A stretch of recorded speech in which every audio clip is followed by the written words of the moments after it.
Welcome to another episode of Light Up with Adera. And today I'm really excited to introduce you to Maggie Reidy because the minute I met this woman, I was like, who is this and what is happening in my life right now? Because her energy, her light, I'm serious, I'm going to cry, is, and her style is like beyond and beyond in such a loving, compassionate, like being held kind of way. And I'm just so happy to know you and to see you blossom into this new reiteration of what you do because Maggie has been a psychotherapist for decades and now she's got Ignite Life coaching and Lighthouse circles, and she's going to tell us all about it. How's the journey been for you? I am so excited to be, so to speak, in my third act of life. I think it's Jane Fonda talked about the third act of life. And I'm so excited to feel like I'm birthing new babies. Right? At this age? At this age. Like Time? my babies, my real babies, my human babies are 25 and 30 years old. And At the time of this recording. and they're brilliant. And it's really beautiful to see that Yeah. there's these beautiful humans in the world and be like, oh my gosh, I had a hand in some of that. Shaping that, Of course you did. right? And then there's a bit of a pause and you say, okay, now what? And I love my work. Like I still have clients. I'm not doing anything drastic in terms of dropping clients but I am in a huge pivot that lights me up so much because I feel like at this point I have so much left to give. I still have a big fire in my belly and a lot of creative juice flowing still. And it's like I've done a lot of things as a psychotherapist. I've dealt with people 3 to 93. When I went to school, they said pick a lane. No I way. said I want all the lanes. And I really have loved all the lanes. I mean, literally humans aged 3 to 93 and holding space for them to do their inner work because we all have inner work to do. So I've done it in schools. I've done it in nonprofit agencies. I've done it in child trauma centers. I've done it as a school counselor in indigenous school. I've worked in all kinds of areas like grief and loss, education, and all kinds of things. And so it feels really good to have this filing cabinet of 3 decades of experience and to take this time and to get a little bit more clear on exactly where I want to put it. Oh, so there's a lane. There's a lane. There's finally a lane. And I think that's really cool. Like I wanted all the lanes. Yeah. And essentially I've been, I've always used the lighthouse as my own personal metaphor. I've been Lighthouse Maggie counseling forever and ever and ever. And so that was me shining my light in all the places, in all the ways. And at this point, it feels really good to just be a little bit more directive about where I'm putting my light. Yeah. And where I'm putting my energy. Love. And that's what I want to do. And it's the women, it's the ladies, it's the ones that feed the village, Yes. so to speak, as you do. Yeah. Which I've gotten from you. Yes. Yes. Right? Yes. I mean, I love the men. I absolutely love Of course. them. And in one-to-one counseling and in one-to-one coaching, I will still work with men. I have a beautiful husband. You do too.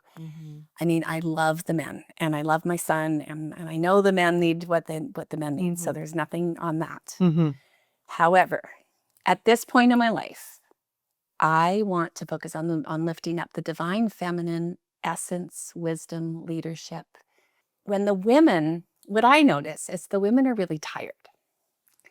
And sometimes the hardest thing for a woman to do is to pause because she's got a lot of things, a lot of places where she's putting her energy into it, whether it's her food or her garden or her grandkids or her children or her workplace or her family or whatever it is. The women are very active putting their energy and their light into the world. And the hardest thing is when they pause. The hardest thing to get a woman to do is pause for herself and say yes to herself. And yet when she does that, and she actually takes time to pause and reflect and say, okay, what now? Where does the light need to shift now? What do I need to let go of? And what do I need to bloom open into or fertilize in my life and to come back into alignment now? Because we're ever changing. So who we were a decade ago or even last year maybe might not fit. Last week. even last week or even yesterday. We try so hard sometimes. I'm looking for those quick jumps in my timeline. Okay, I don't want to be that anymore. Yeah. So how often do we pause and say, now what? And who am I now? And what fits me? And what needs to go and be released? And what needs to be fertilized? And how do I fill up now? And so if I can do that, then I'm going to come away, and that overflow is just going to go pour into my life. And I'm going to feed, the women are going to feed the children, the partners, the workplace, the neighbors, the coworkers, the family, the colleagues, the Without food, the getting music, tired. whatever it is. Yeah. Right? Right. And Sorry, I was just going to say, like, your lighthouse theory is that it's the self-care and the self-love that needs to be prominent as your foundation it's a foundation. to be able to then serve in a way that it nurtures you too, It nurtures you too. instead of it Yeah. being an output where you're exhausted and your cup is completely empty and you're just giving because you got to keep doing it. Right. Then you go for a massage and you're like, still, I got like this full. Like, you're Yes. kind of creating space for women to fill all the way up and be overflowing to be able to give from that space. Yeah, and it's, it's not a quick fix. It's a way of being, because what I'm realizing is, when I was younger, and I think this is really common, it's like when the kids move out, or when the kids are in school, or when You I have lose more 10 time. pounds, Yeah. or when, like, whatever it is, like, Yeah. like it's always like More then money. Yeah. more money, Mhm. or more whatever, then life is going to feel more stable. And it's like, well, the truth is, life is always going to have its storms. We're in rocky times, and we're in turbulent times. And so the thing I love about the lighthouse is it can't stop the storm. It can't change the wind. It can't tell the captain not to run into the rocks. It can't chase after every boat or every person that needs rescuing out there. It can't do that. And yet, this foundation of stable self-love and self-care in your own value system with what matters is what feeds the light. As the lighthouse keeper, my most important job is to cultivate, protect, and figure out where to put my light, right? And I love that you had a series of places that we can put the light. Like, we can choose to put it in our own, growth of our family, or if we want to put it in our career, or we want to put it in friendships, Or my own health, yeah, or my contribution, because right. that might be work, but maybe it's not. Maybe it's Mhm. something else. But I think growth, sometimes we coast for a while, and then there's another area of growth. But like, I think that we're always assessing, because we can't put all of our light in all the places all the time. Nope, I've tried. Yeah, it's a recipe for Doesn't work. yeah, Yeah. it doesn't work. It doesn't work. So I think we're constantly in this process of, okay, where does my light need to go now? And it's a changing illumination process, but it has to start within, and then go out. And Good. You create the space for this. yeah. And what's cool is that when COVID came, it was a really hard time for me. Of course, for all of us, right? But for me, it was like, I loved in-person work for 3 decades, and suddenly I was online with people. And honestly, if it was up to me, I would have given up far before I was able to, because people needed me, and this thing went on and on and on. And the gift was that I got really comfortable with it. And so I'm doing Lighthouse Circles online. I mean, I will be doing some in person, but in order to reach more people, the Zoom room reduces barriers to proximity and distance, right? And in that Zoom room, we can really create sacred space. We're doing, I don't want to give it all away, but we're doing salt and blossom ceremonies, which is all about release and fertilizing and blooming open. We're doing a lot of deep letting go and self-love and growth. And it feels like this sacred circle So good. in there that allows people to come in and create a mix of people from all over that connect. And when they come in, they don't know each other. But within a very short time, the authenticity comes in, the mask drops. We have common threads that we feel so alone with. Often it's like, I'm still struggling with not feeling good enough, or I'm still struggling with feeling like I'm too much, or I'm still struggling with not having boundaries and overextending and feeling empty and feeling like I've done all the things, but I'm still hungry for something. And it's like, me too, me too, me too, me too. And in the power of the circle, we reflect and mirror those things back to each other. And the transformation happens faster. And it's with a lot of laughter and tears and joy and authenticity. The transformation can happen very deeply in a way that is maybe unexpected because, I'll always have a love for one-to-one work and I will continue that. But I also think that sometimes the power of the circle allows that transformation to happen even faster because I might not even know what it is I need.